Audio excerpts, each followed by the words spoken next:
Hello, Internet, and welcome back to Tromsø Twilight, the channel where I, Vincent, talk to you, the universe, the world, the digital void about books, movies, music that I enjoy, find interesting, or a combination of the two. And today I'm going to be talking about the book Die My Love by Ariana Harwicz. Harwicz? Not sure, Argentinian name. Uh, this book, novella, has been adapted by Lynne Ramsey to be a movie. It was shown at Cannes, I believe. It stars Jennifer Lawrence and Robert Pattinson, who, in my opinion, are both excellent. And Lynne Ramsey is among my favourite film directors. She made Ratcatcher back in the late 90s, early 2000s. I remember I saw it at the cinema. I was only like 17, 18, and it was completely harrowing. Morven Caller, which is a brilliant film. And if you read the novel of Morven Caller, you will, in my opinion, it's like this is a novel that can't really be adapted, but she adapted it brilliantly. And she also adapted We Need to Talk About Kevin into a really excellent film.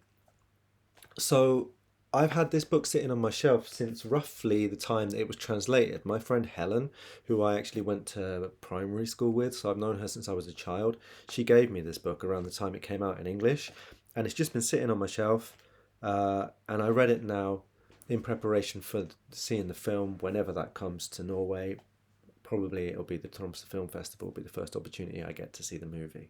So I didn't know anything about this novella going in, and it's narrated by a female character who has a son relatively recently born, and she's living in, it seems to be the south of France. I guess that she's from Argentina or from South America, and she's living as an expatriate on a kind of farm area in France. And she's in this sort of like twilight world of early motherhood, seems quite estranged from her husband. And the whole book is written in this kind of fragmented, poetic style that's very much a kind of inner monologue. I see on the blurb that she's compared to Virginia Woolf often, this writer. I understand that because it's very much kind of her internal world.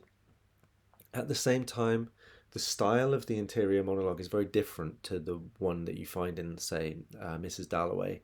It's more like a form of weird poetry, and she kind of slips between these sort of dreamy, nightmarish images and the kind of banal mundanity of her life. There's also like a lot of kind of repressed violence that comes up in these sort of fantasies of harm or acts of kind of violent acting out that the woman does throughout the book.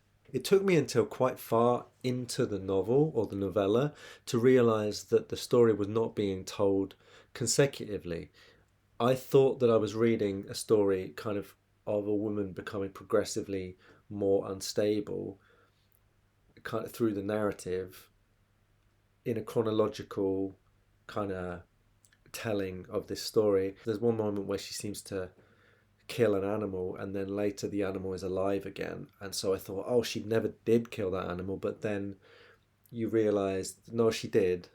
It's just that subsequently I was reading a chapter that was set before the animal died. So the kind of whole narrative is told through these vignettes that tell the story of her mental state, but don't easily tell a kind of linear narrative. And actually, I'd almost like to go back and read the book again to try and piece the narrative together now that I've realized this.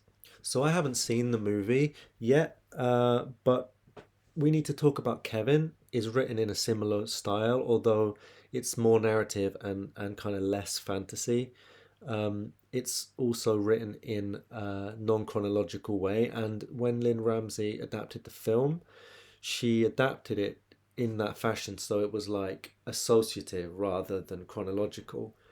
Also, Ratcatcher is a kind of story where very harrowing things are happening in reality, and the child in the center of the film is kind of escaping into fantasy. So I feel like, although this is a novel that would be on its face impossible to adapt, Lynne Ramsey is a good person for the job. So I'm really going to be interested to see what she does. One thing that I really enjoy about this book is it takes very seriously the situation of a woman who is kind of trapped within the role of motherhood, feeling isolated.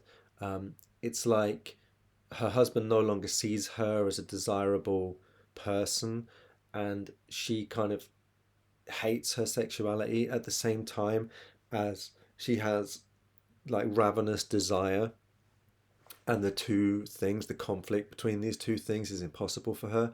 She also seems to have very little connection to her son, and continually fantasizes about horrendous things happening to him, which are kind of like, I feel like, are somewhere between the terror that a new mother feels that her child could be injured, but also a kind of wish fulfillment, wanting him to be gone. So I like how this book kind of takes very seriously issues of womanhood and motherhood, but is not really interested in kind of whitewashing her or making her especially sympathetic.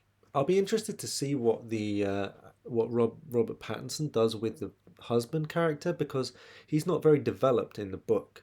So it'll be interesting to see how they use him as a very charismatic and interesting actor to play a role that in the book is kind of difficult to really make out who this guy is, because everything is so extremely focalized through the narrator.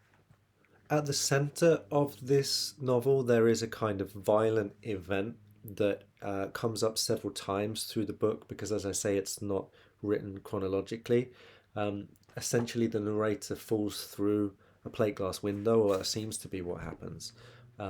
And I just want to read the section directly after this so that you can get an idea of what the language in this book is like. When I have sex, I celebrate the birthdays of the departed.